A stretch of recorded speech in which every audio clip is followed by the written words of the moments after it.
Jasmine was driving her car, slowed down before a traffic light, looked through the side window, and saw her husband sitting quietly behind the car wheel. Wow, how is that possible? There was no limit to her surprise. A couple of days ago, her husband had a bad backache. He was lying in bed and moaning, unable even to roll over from side to side without help. And now he was driving. So he drove out right after me. Jasmine was confused. The woman shook her head. Maybe it was some hallucination. And now her husband would disappear along with his car, but no, he didn't disappear anywhere. The extra traffic lights section turned on, and Jasmine had to start moving because there was a line of cars behind her. She hit the gas in desperation and drove in the opposite direction to the one her fake patient had chosen. Pulling to the side of the road, Jasmine dialed her husband's number. He answered instantly. She heard the sound of a TV. How is that possible, she thought.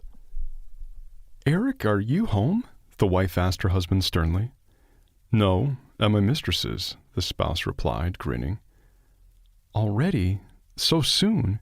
Why is he telling me about it calmly? The woman thought. Eric, I'm serious. Jasmine, I'm not serious. What kind of questions are you asking? Are you out of your mind? The husband became angry. What if I go back home and check right now? The wife asked. The answer was a beep. Eric dropped the call. He must be offended, Jasmine thought. After staying on the side of the road a little longer, the woman realized she couldn't work today. After calling the customer and canceling the appointment, she headed home. Her husband was dozing on the bed in almost the same position Jasmine had left him. She was losing her mind. Jasmine decided to tell Eric about it all and see his reaction. And she saw his reaction. It was exactly as she expected. At first, Eric went pale. Then he blushed. And then he laughed nervously. Jasmine, well, how could you even see that man, especially since he was far away from you? Stop, his wife commanded. Well, imagine that you see a woman, even if she is far away, but she looks a lot like me. Would you be mistaken? Jasmine, don't be nervous. Answer me. There's no need for a detailed examination, Jasmine replied. Your clone was sitting in that car. He looked just like you. It's like some TV series. I even felt unwell, and you're telling me not to be nervous. Eric closed his eyes. I don't want to talk about it. Okay, so there's something to say after all, Jasmine triumphed. No, forget it. I don't want to hear anything. The endless questions had led nowhere that day, and Jasmine had never received an answer. However, the woman thought about what she had seen, both at home and at work. And even after a while, after Eric had finally recovered, Jasmine continued to stare through the windows of passing cars. She kept seeing some weird things. I can't take it anymore, she said to her husband a few days later. What do you mean? Eric asked, not stopping to watch soccer on TV. Eric, please look at me, Jasmine demanded. I am looking at you, Eric confirmed without taking his eyes off the screen. Look, do you remember that story? What story? The husband finally turned as the commercials began. The story when I saw you in the city, but it wasn't you? Jasmine looked at her husband very sternly. Eric was a bad liar, and even if he tried, Jasmine instantly knew he wasn't telling the truth. Eric managed to keep Jasmine in the dark only by avoiding the conversation. But now Eric had no choice, and he told his wife an incredible story in the spirit of traditional Indian movies. A couple of weeks before Jasmine saw his clone in the car, Eric saw him face to face on an airplane. Remember when I went overseas to meet my partner? Eric asked after turning off the TV. Excitement filled him, and now that he didn't have to hide anything, he couldn't wait to share the story with his wife. Of course I remember, Jasmine exclaimed, feeling her husband's excitement. Just imagine I walk into the cabin, go to my seat, and see someone's back right in front of me. Some man is trying to put his bag in the luggage compartment. I'm waiting, but the people behind me are not so patient, so I had to hurry it up. He turns around and... And? Jasmine repeated nervously. I see myself, her husband muttered. Well, he sees himself, too. Can you imagine? We were like paralyzed. People started swearing, but we're standing there looking at each other like we're two idiots. And then, what happened next? Jasmine stood up. Let's have some alcohol. Yeah, okay, Eric nodded. Jasmine went into the kitchen, sliced the lemon, and took 2 glasses. Please, go ahead, she asked, placing the drinks on the table. Then he and I spent the whole flight trying to figure out how that was possible. Fortunately, other passengers were very understanding and offered to switch places. Jasmine took a sip of the fragrant drink. And what happened next? She asked. I don't even know what to say. Imagine that you met your clone. How can you find out why she is so much like you? We started talking. We told each other about who and where we were born, about our parents, about our childhood.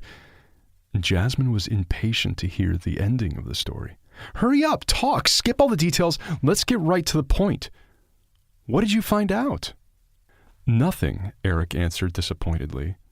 David, that's my clone's name, was born in the same city as me. His parents are alive and retired, just like my parents. You know, there's no connection in terms of surnames, neither in the first generation nor in the second. So it's a mystery, Jasmine. Eric poured himself some more alcohol. Jasmine immediately put the bottle away. You have to ask your parents. The answer is there. No, wait, we already agreed that we won't talk about it to anyone, especially not to our parents. Well, you could have told me, Jasmine said angrily. Look, I promised I wouldn't tell anyone. Wait, but why is he driving in our car? He had some important meetings, so he asked for my car. Well, why would I say no, especially since I was sick at the time? You remember. They were silent for a while. Eric, Jasmine said to her husband, what do you think about it? I don't know, honey. But we took a DNA test the other day. We're waiting for the result. We're the same age. We're probably twin brothers. I want to meet David. Or are you going to keep hiding? Jasmine asked. Sure, I'll introduce you to him. There's no need for all this secrecy now. David came to visit them on Friday, the day after Eric's confession. Jasmine opened the door. Even though she knew what she was going to see, she was dumbfounded. David was so incredibly similar to Eric that it was as if they were really the same person. Fantastic. Jasmine couldn't help herself. I've never seen anything like that. The men said hello and walked into the living room. After arguing and deliberating for a long time, they finally decided what to do next. Well, if you and I have met and there's not much chance of such a meeting, then it's time to know the truth, David concluded. That's right, but how can we ask our parents about this? It would make them feel unwell. Eric was still doubtful about the chosen tactic. You know, Eric, David put his hand on Eric's shoulder, this conversation is inevitable. We can't keep our parents from being shocked in any case, but we can try to make it all go smoothly. Let's wait for the test result. They'll email it tomorrow, Eric suggested. The results are obvious without any tests, David stated. Yes, but here's what we can do. We'll open the envelopes, and before you talk to the parents, you will show them the papers. Because if we do it right away, I don't know, I think that is fraught with bad consequences. What do you think? Jasmine looked at the men's identical faces and grinned. Even I think I'm losing my mind when I look at you guys, not to mention your parents. The results arrived early in the morning and contained no surprises. David and Eric turned out to be relatives, as they expected. The probability of relatedness was 99.99%. Have you read it? Eric asked, immediately calling David. Yeah, only it turns out that one of us is adopted. I can't accept this information yet, David shared his thoughts. On the other hand, the parents might not know. We've all heard stories about twins. They even show stuff like this on TV. Mixed up, separated. It really feels like we're in a movie, Eric chuckled nervously. You know what, brother? Let's let our parents know, and then we will act according to the situation. I'll call you later, said David, and hung up. They printed the papers and agreed to put them on the table the day when they had dinner with their parents. Eric and Jasmine had asked to visit Eric's parents, saying they missed them and wanted to spend the evening together. "Do you think they were surprised that we decided to come with no reason?" Jasmine asked as she did her makeup. "I mean, we never visited them without prior arrangement." "Don't worry, Jasmine. Mom was very happy. You know they're always happy to see us." "I know, it's just that I'm nervous, and it makes me have silly thoughts in my head," Jasmine confessed. "It's okay, don't be nervous. Just look at the situation in a rational way. I have a brother now. Suddenly our family got bigger, and life is more fun now." Next, the same things were about to happen on the different ends of the city. David put the printed certificate of having a brother on the table and waited for his parents to sit down. "David, son, please get your papers off the table," Mom asked. "I'm afraid it will get dirty. Is it something important? Put it away. Come on, hurry up." "Mother, please put everything aside for a moment. Please sit down and read it. I put the papers here for a reason." David pushed the sheet closer to his father, who raised his eyebrows in surprise and began to read, adjusting his glasses. His mother wiped her hands, put the forks aside, and sat down next to him. "Well, what is it?" As they read the papers, their faces went from red to pale. And then his mother cried out, "I don't understand. What is it? I don't understand anything." She took the document and read it line by line again, then again, and again. "Mom, please calm down." David stood up and put his arm around his mother's shoulders. "Well, here's the story. I met a guy who looks just like me. We met by chance on a plane, and we both almost went crazy. Remember when I traveled overseas? And you decided to take a test to see if you were related." Dad paused and added, "Twins." "Makes sense," he stated. "Yes, Dad." David sat back in his seat. "That meeting completely changed my life," he said tensely. "I understand, but at the same time, I don't understand anything." David's father began wiping his glasses with a kitchen towel. "Mom, Dad," David turned to his parents, "I was hoping you could help me figure it out." "Well, who else if not you?" At the same time, Eric's parents also read the test results, and then everyone was silent. No one dared to break the silence. Eric looked at Jasmine and tapped his fingers on the table. "Eric, please stop tapping," the mother asked, pressing her hand to her chest and suffocating. "Water, give me water." The mother was on the verge of fainting. "I felt it. I knew it. Where is he? Where? My son. He's alive. How could it be? It's been so many years." Eric's father put his arm around his wife. "It's okay. Calm down, or your heart will fail. Come on, take your medicine." Eric went to the locker and quickly pulled out the right vial. His father felt unwell too. Jasmine was already crying. "Eric, give everyone the medicine. Take a pill yourself too," she asked her husband. Everyone took the medicine. Mother raised her head. Somehow she got older in an instant and looked so small and helpless. "Okay, I'll start. Please back me up," Eric's mother said to her husband, and she fell silent again for a moment. No one rushed the woman. The tears rolled ceaselessly from her eyes, and she began her story. "When I was 5 months pregnant, they told me I was having twins. At first, your father and I were shocked, but then we were so very happy. We made plans and started buying everything for 2 babies, but we didn't know yet if we were having boys or girls. But it was even more interesting that way. We chose names for the boys, Eric and David." Jasmine and Eric looked at each other, but didn't interrupt her. "The birth was premature, but as the doctor said, it's no big deal. Eric, you were born first. You screamed right away, and you had more weight. And the second boy didn't scream right away, and they had to nurse him back to health, and he weighed less," the mother continued in a muffled voice. "And after a while, they took both of you away. They moved me to another room. In the morning, they only gave me you so I could feed you. And they told me about your brother, that he was in intensive care. Things were very bad. Anyway," his mother said quietly, "Darling, you tell. I just can't." The father stood up, then sat down again in exhaustion. I will never forget that day. I came to your mother happy. My soul was full of joy. I had 2 sons. And then the doctor came out to me.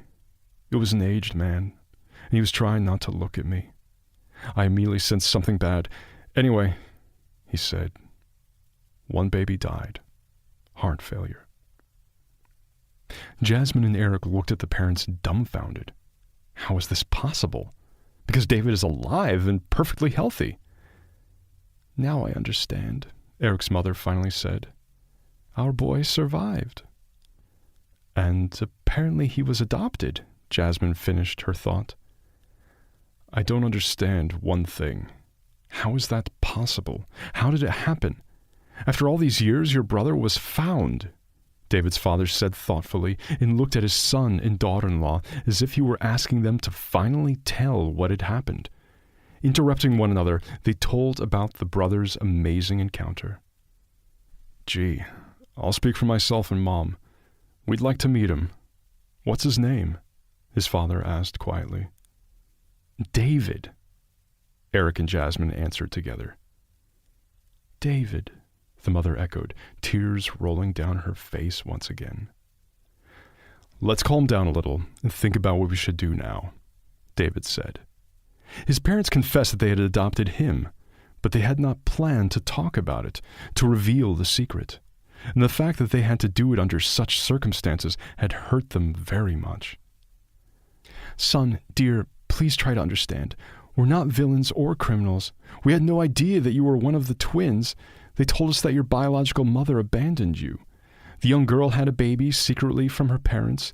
If only we had known, and the doctor seemed so nice. We thought we could trust him. We were so happy.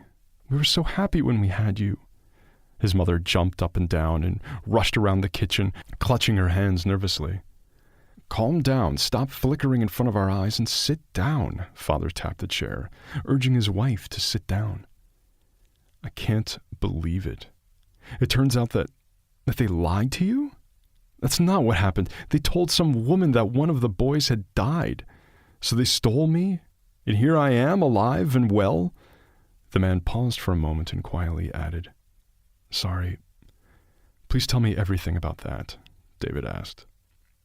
The parents looked at each other, and his mother whispered, I can't.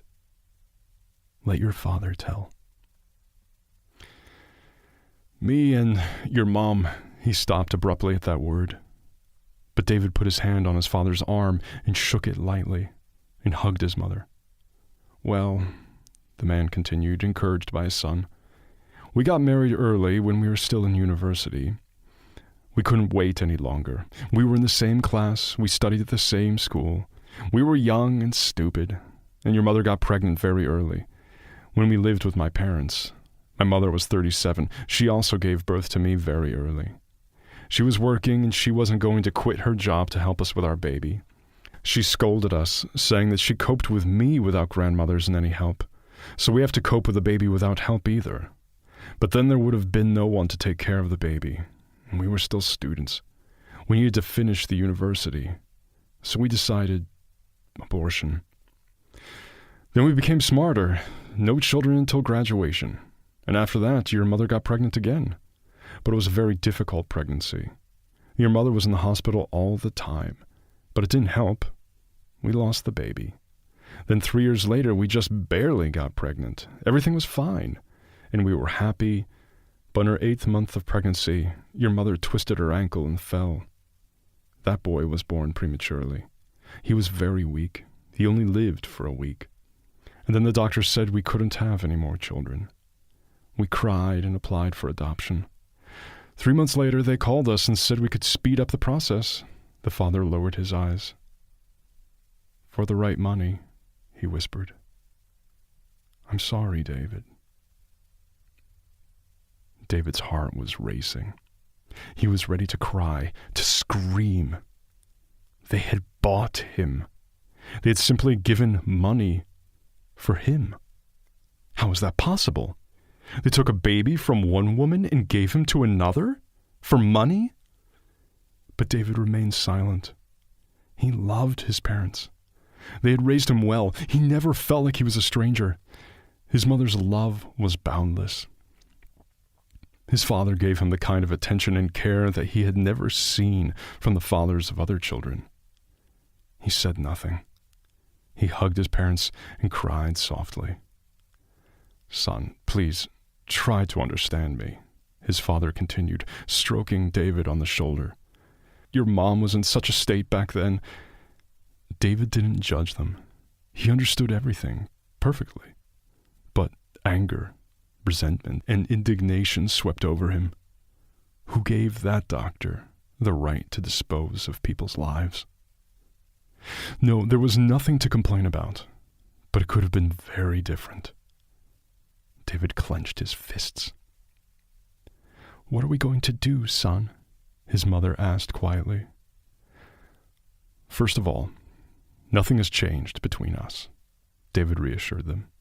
"You were and will always be my parents. Those other people, they're strangers to me, but I think we should get to know each other, to talk, to explain. They have a right to see me." "I don't know, son. I'm not sure. Your mother and I probably shouldn't meet with them," his father hesitated. "There's no reason," he added. "So many years have passed, and so many things could have happened. We shouldn't bring up the past." "It's complicated," the mother added, "but I feel we should tell those people the whole truth. No matter how frightening it is, it's important for me to tell them that we didn't mean to. We didn't think. We just didn't know." The woman cried again. "We're so guilty. Poor, poor woman." A couple of days later, the brothers met again and told each other about everything. "My parents would like to meet you," Eric added after a moment of silence. "I understand, but I'm not ready yet. I have no idea what it's going to be like," David replied. "Okay, let me just tell them the story about your adoption for now. I guess we don't need to talk about the money." "Eric," Jasmine interjected, "don't try to make fools of your parents. They won't believe that such an experienced doctor would give David away to other people for no reason, declaring him dead. It's obvious. It's either revenge or money." "Yeah, you're right. What are we going to do?" Eric asked. "Look, brother," David interjected into the conversation, "please ask your parents not to ask how this happened. Isn't it enough for them to know I'm alive? I'm not making excuses for my parents," he added. "But you have to understand me. I love them. They're my mom and dad. Do you understand? Or no?" "Come on, David, it's okay. We didn't even think of that," Eric reassured his brother. "If we start looking for someone to blame, the only person to blame is the one who did it all," Jasmine said. "Anyway, I'm really glad we have each other now," David said sentimentally. "Okay, please, no sentimentality," Eric hugged his brother and patted him on the shoulder. "Let me know when you're ready to see your parents. They're waiting." David nodded. "Do you think he is very worried about it?" asked Jasmine on the way home. "Jasmine, of course he's worried. But we're not children, we're adult men. So the word very probably doesn't fit. We grew up in wonderful families, as only children. We have nothing to complain about." "Yes, really. You're both very lucky. And the fact that both you and his parents wanted to call him David, well, it's not just coincidence. It's a miracle." One evening, a few days after the major change in their lives, Eric's mother turned apprehensively to her husband. "You know, I've been thinking, listening to myself, do we really need to meet our son? Maybe we should just leave it as it is? Let the guys communicate with each other. They like it, I guess. But what about us? I'm afraid. I'm afraid for me, and I'm afraid for you. I'm not sure we can overcome this ordeal. No, darling, we have no strength." The man put his arms around his wife. "So, are you just going to avoid him?" he asked. "Well, how do you imagine it? In that case, they would have to hide from us. What about holidays? For example, Eric's birthday? Are you going to force him to choose between us and his brother? Between family and friends? No, you can't do that. Let's just calm down. Let's wait as long as you and he need. And then we'll meet. What do you think? Do you agree? The woman nodded, put her arm around her husband, and whispered, "All right, but don't rush me." But the meeting of parents and son happened by chance, and quite unexpectedly. At high speed, rushing to the meeting with his partners, Eric got into an accident, failing to control his car. Jasmine called his parents, and they rushed to the hospital. "We need blood, lots of blood," she shouted as soon as the parents entered the emergency room. Eric's mother almost fainted. "Eric and I have the same blood type. I'll give it all," the mother cried. But after the first minute of the blood collection procedure, she fainted. "I'm calling David." Jasmine felt really bad. David arrived right away. His t-shirt was inside out, and he wore funny indoor slippers on his feet. He quickly looked at the parents, saying hello shyly. "He looks just like Eric," his mother whispered in a weak voice. He immediately went for a blood test.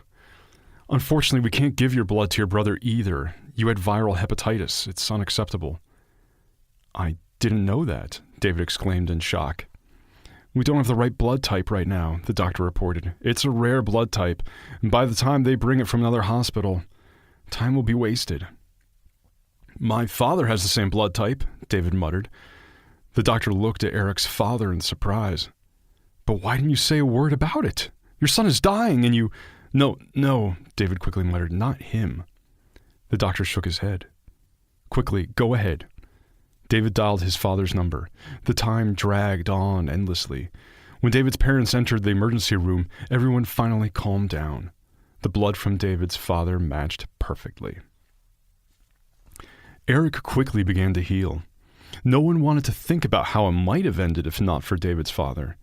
Visiting the patient, the families unwittingly crossed paths and began to communicate little by little. Gradually, David was learning more and more about his biological parents. He realized it would have taken him a long time under different circumstances to discover what was revealed in such an extreme situation. He saw that his parents were sensitive, empathetic people who did not bother him with questions or hugs. No one insisted on anything. Everything gradually worked out on its own. One day, David was in a hurry. He only had a few minutes, but he decided to visit his brother quickly. He entered the room, but no one was there. They had taken Eric away for treatment. Only his mother was standing at the window. When she heard the door swing open, she turned around. David was standing on the doorstep. He stopped. Mother and son looked at each other for a long time. It was as if there was some thick, invisible wall between them. The woman could feel it physically. A few long seconds passed like that. Suddenly, David felt some powerful energy inside him, and that energy running through his whole body pushed David through that dense wall toward his mother. She extended her arms toward him at that moment, and a moment later, mother and son found themselves in each other's arms. "My son," the woman whispered. "David. Hello." At that moment, David felt that all the moral wounds were healed in a second. He felt tremendous inner strength, the kind of strength someone could only get from a mother. The two families had finally bonded and become one big, happy family. Jasmine and Eric had twin boys that same year. David finally got married, and his family had twin boys.